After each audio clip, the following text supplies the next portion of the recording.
A lot of people will say that stocks decline because there are more sellers than buyers, but that is not actually true because for every seller, there's a buyer on the other side of the trade. The more useful answer involves motivation. What creates a bear market is that sellers become more motivated than buyers. And I want to show a chart that illustrates one way to look at motivation and where that selling pressure actually comes from.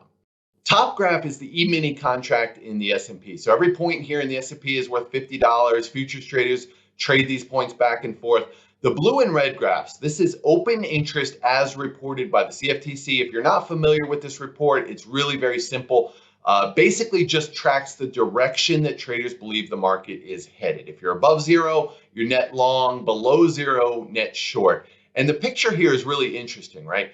Large speculators, they have been buying into the market's weakness, right? In fact, in the 27-year history of this data, there is no greater extreme, right? They're very motivated longs here. And the large specs are interesting. They are primarily hedge funds, right? They tend to follow the trend of the market, and they often get caught on the wrong side when the trend reverses. Now, the commercials have taken the opposite side of that trade.